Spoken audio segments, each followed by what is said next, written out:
जब मैं ये बात कहता हूँ कि हम इस तरह का एक सोशल अलाइनमेंट सिखों और मुसलमान भाइयों के बीच में कायम करना चाहते हैं, तो कई ने ये कहा ये तो हमारा थीम है, हमारा थाट है, ये तो हम करना चाहते हैं। चलिए आप शुरू कर रहे हैं तो हम आपके साथ हैं। तो ये जो हार्ट थेरेपी होती है ये अपने आप होती है। हमारा सिर्फ ये कहना है कि हम जो बात करना चाहते हैं वो आज़ादी के बाद जब कॉन्स्टिट्यूशन राइट्स हो गए और उसमें मुल्क के सारे लोगों को फंडामेंटल राइट्स हासिल हुए, लेकिन इजाफी तौर पर माइनॉरिटीज़ को राइट्स हासिल हुए। उनको निफाज कराना, उनकी हिफाजत करना हमारी ज़िम्मेदारी है। अब डिस्टिंक्ट आइडेंटिटी की वजह से पहला शिकार सिख और मुसलमान हैं। तो मुझे ये ख्याल आया कि ये क्यों नहीं इस मुल्क में इंसाफ और बराबरी कायम करने के लिए हराबल दस्ता का काम क्यों नहीं करना चाहिए, आगे आना चाहिए और जो कुर्बानियाँ हैं उसके लिए दोनों को मुनज़्ज़म होना चाहिए, ऑर्गेनाइज्ड होना चाहिए। हम ये प्रोग्राम किसी के ख़िलाफ़ नहीं कर रहे हैं, इस मुल्क के हक़ में कर रहे हैं। अगर ऐसा न होता तो फिर माइनॉरिटीज़ राइट का इंतज़ाम कॉन्स्टिट्यूशन में क्यों किया जाता। वैसे तो इस मुल्क में कोई भी शख्स एक वक्त में मेजॉरिटी भी है, मेंबर ऑफ मेजॉरिटी कम्युनिटी है, तब भी वो माइनॉरिटी है। जैसे कि हमारे पास दो तरह की माइनॉरिटी हैं, एक मजहबी और दूसरी लिंग्विस्टिक। तो जब कोई शख्स बंगाल में होता है तो बंगाली ज़बान बोलने की वजह से वो मेजॉरिटी हो सकता है, लेकिन वही शख्स जब पंजाब में आता है तो माइनॉरिटी हो जाता है। अगर इस तरह से आप गौर करें तो उसके जो राइट्स हैं कॉन्स्टिट्यूशन ने दिए हैं वो उसे एंजॉय करना चाहिए, जो उसके इजाफी हकूक़ कॉन्स्टिट्यूशन में हैं। लेकिन आज़ादी के बाद हम जिस चीज़ का शिकार हो गए वो ये है कि हमारे मुल्क में जो ओल्ड सोशल ऑर्डर था उसमें पैदाइश की बुनियाद पर इंसान बड़ा और छोटा था। अब वो जो लोग जो इस तरह की परवरिश लेके आए थे, माइंडसेट लेके आए थे कि वो इंसान को पैदाइश की बुनियाद पर बड़ा छोटा मानते थे, उनके हाथ में जब हुकूमतें आईं, यानी निज़ाम को निफाज यानी कॉन्स्टिट्यूशन राइट्स को निफाज करने का जब उन्हें मौका मिला तो वो उस बीमारी की वजह से उन्होंने कभी भी कॉन्स्टिट्यूशन को सही तरह से निफाज नहीं किया, उसको इम्प्लीमेंट नहीं किया। तो ये हमारी ज़िम्मेदारी है इंडियंस की तौर पे, भारतीय के तौर पे, कि हम उसका निफाज सही कराएं और जहाँ तक हो पाए हम कॉन्स्टिट्यूशन की वैल्यूज़ को उन लोगों तक पहुँचाएँ। अगर हमने एक बार इंसाफ कायम करने में, बराबरी कायम करने में एक रोल अदा किया, सिख और मुसलमान इस मुल्क की भारी ताकत हैं और वो अगर एक साथ आके अब कॉन्स्टिट्यूशन राइट्स के हक को की गारंटी के लिए या उनके इम्प्लीमेंटेशन के लिए काम करना शुरू कर देंगे तो एक दिन इस मुल्क में बराबरी का और इंसाफ का निज़ाम कायम हो जाएगा। और वो सिर्फ सिखों और मुसलमानों तक नहीं रहेगा, वो मुल्क के तमाम कमज़ोर लोगों को, शेड्यूल कास्ट, शेड्यूल ट्राइब्स को, दूसरी माइनॉरिटीज़ को या उन माइनॉरिटीज़ को जो एक वक्त में मेजॉरिटी कम्युनिटी के हैं लेकिन जगह बदलते ही वो माइनॉरिटी हो जाते हैं, उन सबको इसका फ़ायदा मिलेगा। इसलिए इस कोशिश को हम लोगों ने शुरू किया है। इसका कोई ईजाद हमने नहीं किया है, इसका कोई थाट हमारा बनाया हुआ नहीं है। बहुत लोग इस पर काम बहुत दिनों से, उनका नाम डॉक्टर नसीर अख्तर है। दूसरी बात ये कि हमें तो मुल्क के सारे मुसलमान और सिख भाई जानते हैं कि वहाँ की हिस्ट्री क्या है, तो मैसेज देने में बहुत आसानी हो जाएगी कि हम क्या करना चाहते थे। दूसरी बात ये कि मलेरकोटला एक एक्सेप्शन है उन हालात में जब ऐसे मुल्क हुकूमत थी जहाँ पर मज़हब की बुनियाद पर ज़्यादती हो रही थी, तो वहाँ के नवाब खड़े हुए। ये बहुत बड़ी बात है कि उन्होंने रिस्क लिया। दूसरी बात यह है कि आज़ादी के बाद से जो ताल्लुकात, स्टीडी रिलेशंस सिखों के मुसलमानों के साथ रहे, क्योंकि सिर्फ सिख भाइयों के ताल्लुकात की वजह से मलेरकोटला ने माइग्रेट पाकिस्तान नहीं किया, जो एक्सेप्शन है। दूसरा ये कि आज़ादी के बाद जब कभी भी टेस्टिंग टाइम आया तो फिर उस वक्त सिख भाई मुसलमानों के सपोर्ट में, हिमायत में खड़े थे। इसलिए हमें ऐसा लगा कि आज़ाद हिंदुस्तान में सिखों और मुसलमानों के ताल्लुकात की शुरुआत करने के लिए एक टर्निंग पॉइंट है, एक लैंडमार्क है। इसलिए हम सेलिब्रेट करें वहाँ की लीगेसी जो हमें मिली है। आज हमने जब लॉन्चिंग प्रोग्राम इसका शुरू किया है, ये प्रोग्राम एक तरह से बहुत बड़ा नहीं है, ये प्रोग्राम एक शुरुआत है। और उसके बाद हमने एक प्रोग्राम तय किया है कि हम फॉलो अप एक्शन में इसकी कंटिन्यूटी बनाए रखने के लिए, तसल्सल बनाए रखने के लिए हम 6 महीने काम करेंगे। अभी आज जितने भी लोग यहाँ आए हैं, रजिस्ट्रेशन हो रहा है, उन सबको हम एक सेंट्रल कोऑर्डिनेशन कमेटी में शामिल करेंगे और उसके बाद हम 6 महीने का एक प्रोग्राम देंगे। आपकी मदद से, आपके मशवरे के साथ लीडरशिप मिल जाएगी जिसको हम सेंट्रल कोऑर्डिनेशन कमेटी के साथ बनाएंगे। और फिर 6 महीने के बाद सेंट्रल कोऑर्डिनेशन कमेटी की एक मीटिंग होगी, उसमें उन लोगों को भी शामिल करेंगे जहां से लीडरशिप आइडेंटिफाई हो गई होगी। और फिर हम अगला प्रोग्राम 6 महीने का करेंगे। लेकिन आज हम प्रपोजल रखेंगे उस प्रोग्राम को करने का। हमने बहुत बड़े बड़े लोगों को बुलाया है, इन सब के लिए एक ही दिन के लिए एक ही उनकी ही स्पीच काफ़ी है, क्योंकि वो इतना सब जानते हैं, काबिल हैं, काम है, तजुर्बा है कि वो पूरे वक्त अगर हम उनको दे दें तभी ठीक हो पाएगा।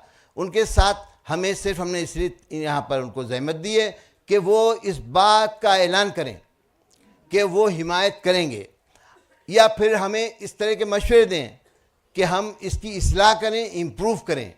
तो इसलिए हमने कुछ हमारे जो मेहमान खुसूसी हैं, सारे लोग मेहमान हैं, लेकिन आप लोग इतनी ज़्यादा तकलीफ़ें उठा के इतना वक्त इसको, क्योंकि जिस शख्स की जो तरजीह होती है, प्रीफरेंस होती है, वो वहाँ जाता ही है। आपने अपने काम छोड़ के, अपने पैसे खर्च करके, इतनी तकलीफ़ें उठा के, ख़ास तौर से मलेरकोटला के लोग इस यहाँ पर आए। और हम डॉक्टर नसीर साहब का बहुत शुक्रगुज़ार हैं, हम डॉक्टर असलम साहब का, जो कि तबीयत भी ख़राब थी लेकिन यहाँ आए। हमारे मौलाना साहब के पास कभी वक्त नहीं होता है, लेकिन हमने 2 महीने पहले वक्त लिया था, इन्होंने वो वक्त दिया। हम अगर फ़र्दन सबका शुक्रिया ना करें तो भी यहाँ पर बैठे हुए सारे लोग, ख़ास तौर से ज्ञानी साहब ने हमें इतनी दुआएं दी हैं। जब से उनको मालूम हुआ, तो हमें पंजाबी नहीं आती, गुरुमुखी, ये हमारी बदकिस्मती है। तो मैं जो ज्ञानी जी हमें दुआ देते थे वो हम अपने भाई जसनीत सिंह को भेजते थे और जसनीत सिंह उसका ट्रांसलेशन मुझे बताते थे। इतनी तबीयत खुश हो रही थी, इतना हिम्मत अफजाई हो रही थी कि हमें लोगों ने दुआ दी है, क्योंकि ये हमारा कोई ज़ाती प्रोग्राम नहीं है, इसमें हमें कोई ज़ाती लीडरशिप भी नहीं करना है। लेकिन एक प्रोग्राम को शुरू करने में हमारे दोस्तों ने, साथियों ने, जिनका हमसे कोई रिश्ता पैदाइश का नहीं है, ज़ात मज़हब का तो हो सकता है, लेकिन उन सब ने मुझे इस प्रोग्राम को बनाने में न सिर्फ पैसे खर्च किए बल्कि सब वक्त लगाया। क्योंकि मेरा काम इस प्रोग्राम को मुनक्कद करने में सिर्फ ये है कि मैं बैठा हूँ, लोगों ने सारा काम अंजाम किया है सुबह से शाम तक। इसमें ख़ास तौर से 3-4 लोगों का नाम अगर मैं ले दूँ तो अभी ज़्यादा ठीक रहेगा। इसमें सबसे ज़्यादा यामीन खान साहब जो दिल्ली के हैं, दूसरे हाफिज़ हाशिम मलिक साहब, तीसरे साजिद साहब जो कानपुर से हैं, चौथे मोताहर हुसैन साहब जो दिल्ली से सुप्रीम कोर्ट के वकील हैं, और तमाम वो लोग जो हमारे साथ इस प्रोग्राम में लगे हुए हैं। उन्होंने इस प्रोग्राम को, हमने तो सिर्फ एक थीम तैयार की, प्रोग्राम तैयार किया, बाकी यहाँ तक लाने में मनोज सिंह साहब ने जिस तरह से हमारा साथ दिया वो बहुत ज़्यादा बड़ी बात है। और जो मेहमान हमारे दरमियान यहाँ तशरीफ़ लाए हैं वो बहुत दूर दूर से आए हैं, ख़ास तौर से बीबी साहिबान एक बीमार हैं, वो तब भी यहाँ आई और दूसरे इतना मुतासर हुए चूँकि हमने प्रोग्राम को तकरीबन 1.5 घंटा बाद ताख़िर से शुरू कर पाया है। तो हो सकता है कि हम टाइम कट करें, और जो लोग यहाँ पर तशरीफ़ लाएँ बोलने, मेरी उनसे बहुत गुजारिश है, हम्बल रिक्वेस्ट है कि हमारे टाइम को देखते हुए, क्योंकि हमें बहुत सारे काम हैं, एक कोऑर्डिनेशन कमेटी डिक्लेयर करना है, आगे कंटिन्यूटी बनाए रखने के लिए शहर भी तैयार। अब हमने एक तैयार किया था पहले शेड्यूल, वो शेड्यूल अब नहीं चल पाएगा। तो हमारी तमाम स्पीकर से, मौजूद मेहमानान से यही गुजारिश है कि वो थोड़ा सा टाइम को कम कर दें। हालांकि उनके लिए टाइम मुख्तस किया था ज़्यादा से ज़्यादा, इस वक्त ये होगा कि थोड़ा सा टाइम अगर कम करेंगे तो हमारे लिए बड़ी सहूलत हो जाएगी। यानी हमें 2 बजे तक स्टेज प्रोग्राम चलाना है, उस बीच में हमें ऑनर भी करना है।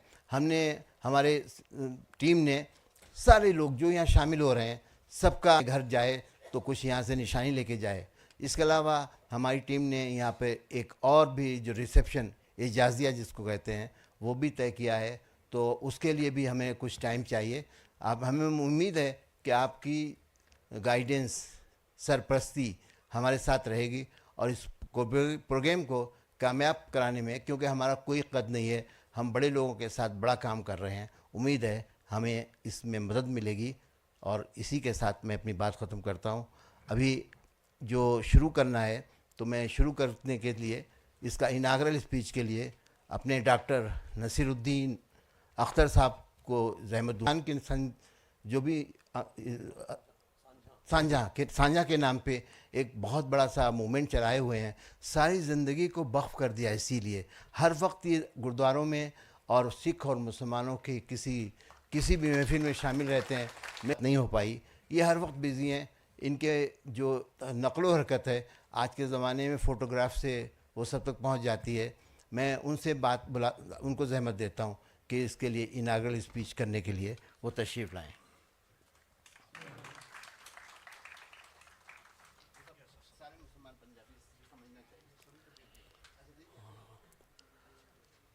तमाम तारीफ़ें उस रब के लिए हैं जो सारे संसार का बनाने वाला, चलाने वाला और पालने वाला है। उस एक रब को ही अलग अलग भाषाओं में अल्लाह, अकाल पुरख, प्रभु, परमेश्वर, लॉर्ड, गॉड वगैरह नामों से पुकारा जाता है। मेरा पैगाम मोहब्बत है जहाँ तक पहुँचे। इस आज के इस फंक्शन की सदारत फरमा रहे जनाब मौलाना उबैदुल्ला खान आज़मी साहब, vice president all India Muslim personal law board, chief guest Singh साहब और सत्कारयोग सिंह साहब ज्ञानी केवल सिंह जी, साबका जत्थेदार तख्त श्री दमदमा साहब और स्टेज पर विराजमान सारे ही मेहमान, मुअज़्ज़ज़ हाज़रीन, अस्सलामु अलैकुम, सत श्री अकाल। ये एक मन्नी परबनी, मैं थोड़ा सा ये अर्ज़ कर दूं कि मेरा ताल्लुक़ पंजाब से है, इसलिए मेरी बातचीत में पंजाबी अल्फाज का होना कुदरती है।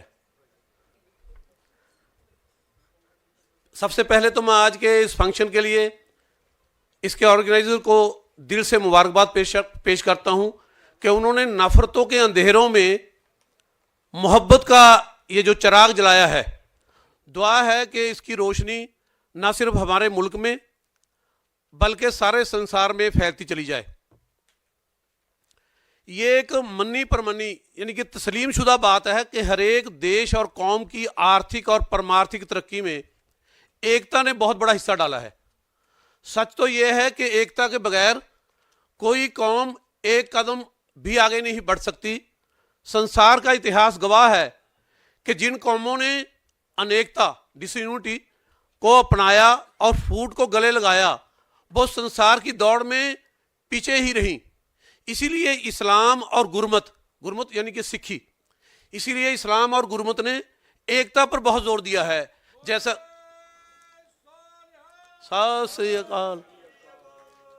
इसीलिए इस्लाम और गुरमत ने एकता पर बहुत जोर दिया है। जैसा कि गुरबानी में फरमान है, मिलवे की महिमा बरन्ना साको नानक परय परीला। श्री गुरु ग्रंथ साहब गुजरी महला 5वां अंग 498। मैं मिल बैठने और एकता की महिमा वर्णन नहीं कर सकता, बयान नहीं कर सकता। ये परे से परे, ऊंची से ऊंची है। इस्लाम में इसके बारे में जो तालीम दी गई है, कुरान शरीफ सूरत निसा आयत नंबर 128, वस्सुलहु खैर, सुलह, एकता या मिल बैठना सबसे अच्छी बात है। सुलह, एकता या मिल बैठना सबसे अच्छी बात है। एक बाबा आकार रूप दूजा रबाबी मर्दाना, एक बाबा आकार रूप दूजा रबाबी मर्दाना, वारा पाई गुरदास, वार पहली पौड़ी 35। गुरुद्वारा गजट दिसंबर 1978 में रबाबी भाई मर्दाना सिक्खी के बानी, सिक्खी के मोडी, पहली पातशाही तन तन श्री गुरु नानक साहब का सफरों में साथी रहा है। इसी को भाई 12 भाई गुरदास में भाई गुरदास ने कहा था, बाबा गया बगदाद नू बाहर जाए किया आस्थाना, एक बाबा 71 करके देख लो, जमा करके देख लो कि श्री गुरु नानक साहब की बानी कलाम और उनके मुखार बिंद से निकले वचन अकबाल जिसे कहते हैं, वो कुरान शरीफ के अलावा किसी ग्रंथ से मेल नहीं खाते। ये मेरा चैलेंज है, आप पूरी दुनिया के ग्रंथ देख लीजिए, कुरान शरीफ के अलावा किसी से मेल नहीं खाते। एक बहुत मशहूर सिख बुजुर्ग हुए हैं भाई साहब, भाई अर्दमन सिंह जी बागड़ियाँ, उनकी किताब है गुरु आसा, वो पेज नंबर 55 पे लिखते हैं, अगर असल में देखा जाए तो अकालपुर की एकता यानी कि तौहीद, मूर्ति पूजा, अवतारवाद, संगत और वर्णाश्रम, संगत, पंगत, जमात, उपासना, पंथक जथेबंदी आदि बुनियादी असूलों में सिख मत इस्लाम से ज्यादा नजदीक है।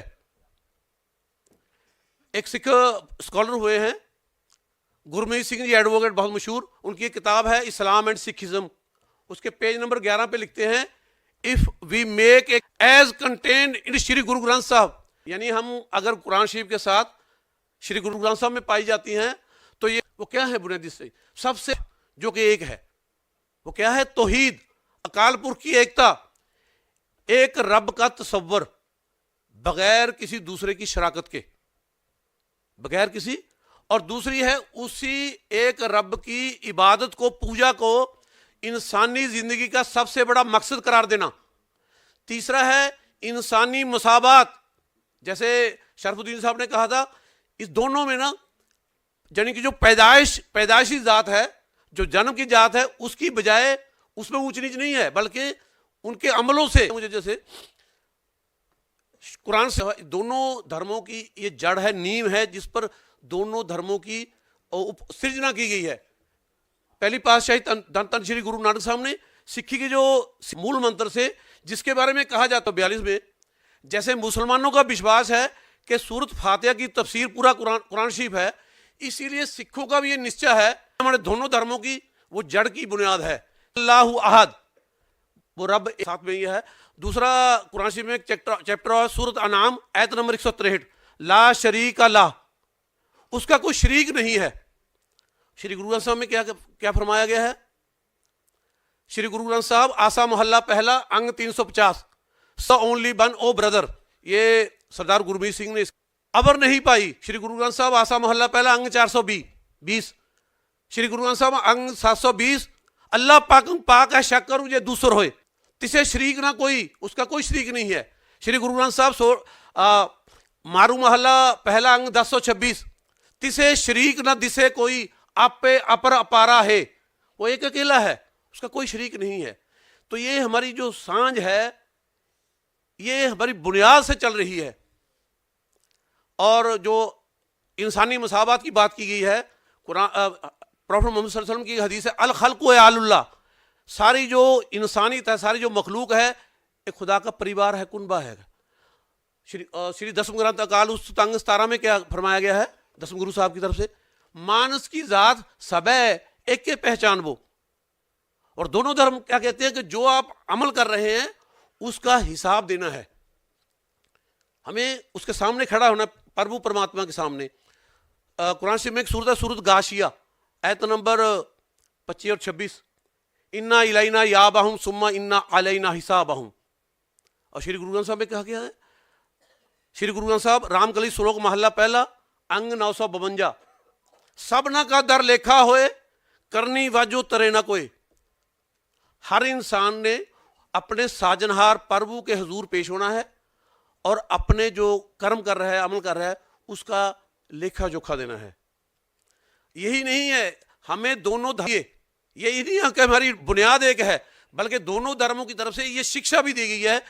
कुरान शरीफ में एक चैप्टर है आले इमरान, सारे ही एकता करते हैं, किसी दूसरे को उसका शरीक नहीं बनाएंगे। श्री गुरु ग्रंथ साहब बसंत महला 5वां अंग 1185, होए कत्तर मिलो मेरे भाई दुविधा दूर करो लिब लाए, हर नामे के हो वो जोड़ी, गुरमुख बैसो सफा बिछाए। आओ हम सभी इस बात पर एकता कर लें कि हम सबका एक अकेला रब ही साजनहार, पालनहार और मारनहार है। साजनहार पैदा करने वाला, पालनहार पालने वाला, मारनहार जो मौत देता है। हम सभी उसी एक अकेले की ही पूजा करेंगे, इबादत करेंगे, बंदगी करेंगे और किसी भी दूसरे या तीसरे को उसका शरीक, भाईबाल, पार्टनर नहीं बनाएंगे। इस तरह से क्या होगा कि जो सच्चा अमन है और सदीवी शांति है, जो हमेशा रहने वाली शांति है, वो आसानी से कायम हो जाएगी और हम सभी तस्वीर के दानों की तरह या माला के मनकों की तरह एकता की लड़ी में पिरोए जा सकते हैं। फिर अंतकाल तक, आखिर तक हमें कोई दुख या पीड़ा नहीं सताएगी और हम सच्चे सुख को प्राप्त हो जाएंगे। यानी कि हमें प्रभु के, अल्लाह के चरणों में निवास मिल जाएगी, जिसे कहते हैं ना, प्रभु में, उसमें चरणों में निवास मिल गई, या स्वर्ग मिल जाना। तो इस तरह से अगर हम देखें तो दोनों ही धर्मों को हमें ये पैगाम दिया गया है मिल बैठने का। और दूसरी बात, जो मैं, ये 2-3 बातें थी जो वैसे तो मैं चाहता था लंबी बात करूं आपसे, क्योंकि आमतौर पे जो किसी दो कौमों की सांझ की बात की जाती है तो ऐतिहासिक सांझें बताई जाती हैं, लेकिन सिख और मुसलमान दो ऐसी कौमें हैं जिनमें 4 तरह की सांझें हैं, 4 तरह की शराकतदारियां हैं। सबसे पहले जो सिक्खी के बानी हैं, सिक्खी के मोडी हैं, धन धन Shri Guru Nanak, drop of honey, जो धन धन श्री गुरु नानक साहब के शरीर के अंदर अगर कोई चीज गई है, उनकी मां के दूध से भी पहले वो एक मुसलमान दाई दौलता की दी हुई घुटती थी, जिसको प्रोफेसर मोहन सिंह ने नानक प्रकाश पत्र का मार्च 1969 में ऐसे बयान किया है। ओसे ही पल जन्मया कालू दे कर बाल, माता तिरपता हो गई तक्कन साल निहाल, लाया दाई दौलतां चुक कलेजे नाल, कोसे पानी नाल फिर दिता तुरत निहाल, पट दे विच लपेटिया कीती तुरत संभाल, फिर बिस्मिल्ला आख के दिता शहद चटाल, शहद चटा के गुड़ती दे दी उनको। तो ये हमारी सांझ। और अब सुन के हैरान होंगे, जो उस वक्त का राजा था, क्या नाम है उनका, राय बलार मोहम्मद भट्टी, उन्होंने उनकी खुशी में राय भोई तलवंडी उसका नाम था, उसका नाम ही ननकाना साहब रख दिया था। वो 1500 मुरब्बे जमीन का मालिक था, जिसमें 750 मुरब्बे यानी कि 93,750 बिघे जगह धन धन श्री गुरु नानक साहब के लगा दी थी नाम, और आज तक उनके नाम चली आ रही है। गुरुद्वारा गजट में ये दर्ज है फरवरी 1979 में। गुरु साहब के, श्री गुरु नानक साहब के उस्ताद का नाम सैयद मीर हसन, और 10वें गुरु साहब के उस्ताद का नाम मौलवी पीर मोहम्मद, मुसलमान मोहम्मदी लहोवे। ये बात कह के गुरु साहब ने, यानी कि 5वें गुरु नानक ने अपनी जुबान से फरमा के इसको रहती दुनिया तक गुरु ग्रंथ साहब में दर्ज करके लागू कर दिया था। तो ये तो हमारे लिए, मैं बहुत, मेरे पास बातें थी करने के लिए, लेकिन टाइम बहुत थोड़ा है, तो इसलिए हमें ज़रूरी है, हमें धर्मों की तरफ से भी और ऐतिहासिक तौर से तरफ से हमें ये कहा गया है कि हम मिल बैठें और दुनिया को एक रास्ता दें मोहब्बत का, प्यार का, जो दोनों धर्मों की तरफ से किया गया है। बहुत बहुत शुक्रिया।